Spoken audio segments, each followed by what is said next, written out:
Telemann Police Station, this is Motor Vessel Glory Queen, calling on channel 16, hopefully read me over. Glory Queen, this is Palembang Pilot Station. I read loud and clear, coming to Foreign Off Station Standby. Selamat datang di channel Foreign Off, channel yang ngebahas tentang sosial kehidupan pelaut dan mengupas tentang profesi pelaut di atas kapal. Buat lu yang baru pada bergabung, jangan lupa lu klik tombol subscribe dan hidupin tombol loncengnya biar lu gak ketinggalan video-video seru berikutnya.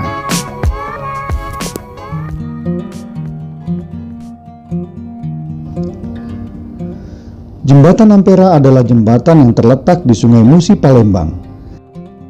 Dan ini adalah ikon kota Palembang yang memang dijaga dan dirawat oleh masyarakat Palembang.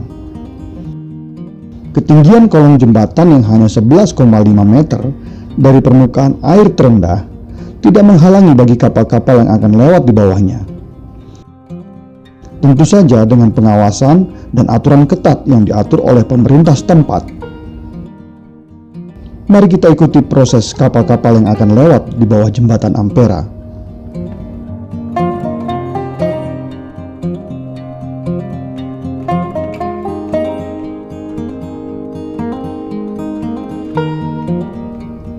Setiap kapal-kapal yang akan lewat di bawah jembatan Ampera, mereka harus memiliki izin dari pemerintah setempat.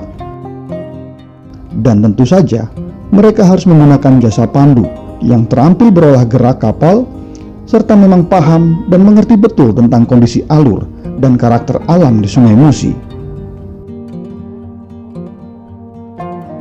Lalu biasanya setelah kapal-kapal mengantongi izin, para pandu akan mengatur waktu yang tepat untuk bergerak dan memperhatikan pasang surut air di bawah jembatan Ampera.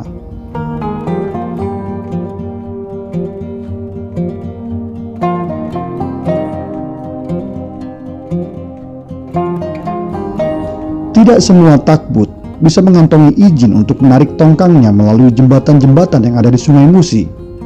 Dan bagi kapal takbut yang tidak memiliki mesin yang kuat untuk menarik tongkangnya, PT Pelindo II menyediakan jasa kapal tunda untuk menariknya, dan ini disebut overtowing. Tali towing yang digunakan untuk menarik tongkang akan dikirim dan dipindahkan ke kapal tunda yang akan menggantikan menarik tongkangnya.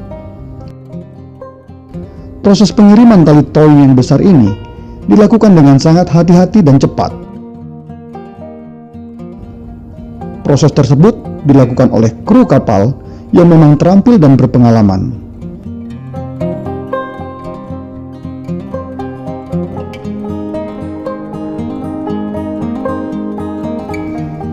Biasanya overtowing tersebut dilakukan tidak hanya untuk melewati jembatan Ampera saja, namun ada beberapa jembatan lain yang harus dilaluinya.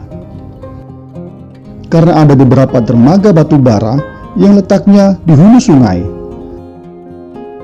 dan di mana banyak kapal-kapal takbut yang menarik tongkang berlalu lalang.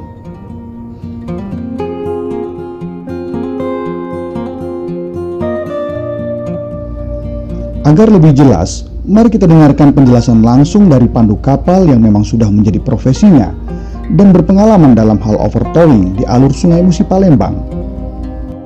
Kapal-kapal yang wajib untuk overtowing adalah kapal-kapal yang memiliki horsepower yang kurang dari 2.200. Artinya setiap tongkang yang akan melewati yang bermuatan yang akan melewati jembatan baik Musi 2 ataupun Ampera itu wajib untuk ditarik oleh tunda yang mempunyai horsepower minimal 2.200. Tapi kalau memang kapal tundanya milik tongkang itu sendiri tidak memiliki horsepower lebih dari 2.200, apakah di pelabuhan ini disediakan juga tunda-tunda yang memiliki horsepower lebih dari 2.200 ini kan? Kami di Pelindo menyediakan tunda yang mempunyai horsepower lebih dari 2.200 karena umumnya kita mempunyai horsepower lebih dari 2.200 seperti 2.400 bahkan ada yang sampai 3.200 gitu. Oke Cap, kalau melewati pengolongan jembatan Ampera seperti ini, apa sih tingkat-tingkat kesulitan-kesulitan yang biasanya pandu-pandunya alami ini kan? Tingkat kesulitannya adalah arus, angin, cuaca. Kalau pada saat pengolongan ini seperti kita lihat di sini, kita keluar dengan mengikuti arus kan, dengan kecepatan sementara 5.6 di GPS. Jika kapal yang menarik itu mempunyai horsepower kurang dari 2200, maka akan sulit untuk mengendalikan tongkang itu sendiri. Jadi untuk pengendalian tongkang itu bukan hanya dari belakang, untuk assist tuck-nya kita ikat di belakang ada assist tuck, di depan ada yang narik. Kalau yang narik di depan ini dengan horsepower kurang dari 2200, maka akan sulit untuk kita untuk mengendalikan tongkang tersebut. Jadi kurang tenaga dulu. Apabila kita lihat tongkang ini kan dengan bobot muatan yang 7.000 sampai 8.000 ton, bahkan dengan kalau kita hitung dengan berat tongkang kosong itu sendiri mungkin bisa mencapai 9.000 ton atau lebih. Itu dengan kondisi arus seperti ini akan sangat sulit apabila mempunyai horsepower kurang dari 2200.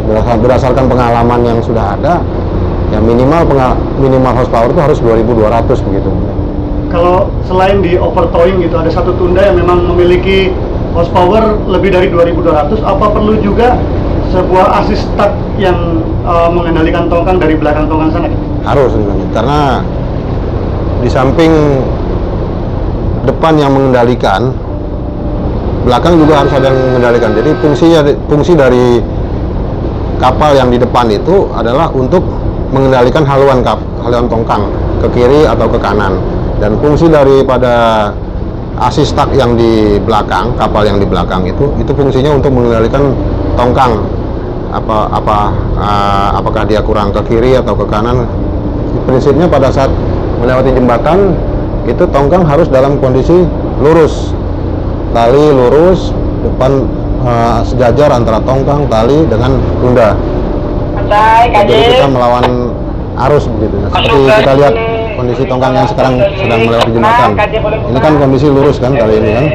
Nah ini kalau tidak ditahan oleh asis yang di belakang, ini tongkang akan merewang juga. Mereka juga memberi informasi kurang kiri kanan. apakah tongkang bergerak ke kiri atau ke kanan. Ya, yang belakang juga menginformasikan ke depan. Apabila tongkang haluan lari ke kiri, akan dia informasikan kita tarik ke kanan. Bagaimana prinsipnya, bagaimana caranya supaya tongkang ini bergerak lurus begitu. Nah, gitu. Oke, terima kasih Kak. Pandu akan berada di atas kapal dan bekerja sama dengan nakoda kapal tunda dalam mengolah gerakan tongkang. Hal ini dilakukan karena mereka harus memastikan tongkang dapat dikendalikan dengan baik.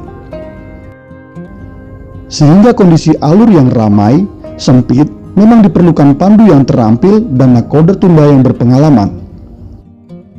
Sehingga dalam proses mengendalikan tongkang untuk berpapasan dengan kapal lain, berbelok di tikungan tajam, keselamatan pelayaranlah yang menjadi prioritas utamanya. Terutama apabila tongkang tersebut akan melalui jembatan-jembatan di Sungai Musi. Jangan sampai tongkang tidak terkendali dan dapat menabrak tiang-tiang penyangga jembatan.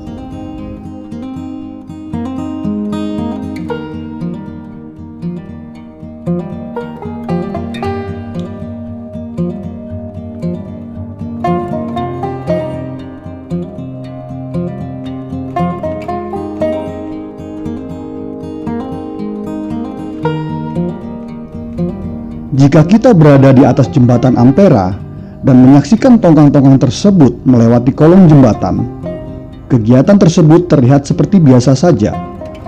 Namun ternyata dibutuhkan kepiawaian khusus bagi seorang pandu dan nakoda kapal tunda, bahwa yang mereka lakukan ternyata adalah sebuah pekerjaan yang berisiko tinggi. Mereka harus bersahabat dengan derasnya arus dan faktor-faktor lain yang seketika saja bisa menghampiri mereka.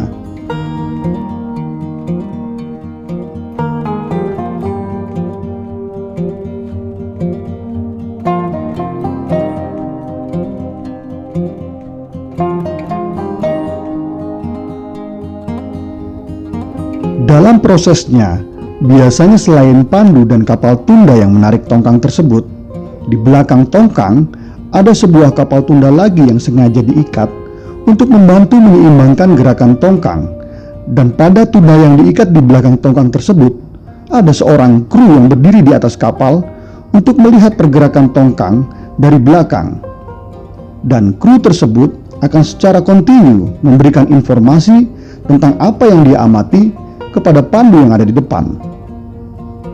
Setelah pekerjaan berhasil dilaksanakan dengan baik dan tongkang sudah melewati jembatan-jembatan yang ada di Sungai Musi, penarikan tongkang bermuatan tersebut akan dilanjutkan oleh kapal tunda pasangannya. Dan proses pengembalian tali towing atau overtowing ini prosesnya hampir sama seperti di awal tadi. Dan kegiatan ini dilakukan di perairan yang sudah aman untuk melakukan overtowing kembali. Dan saat itulah tugas seorang pandu dan kapal tunda yang membantu sudah selesai.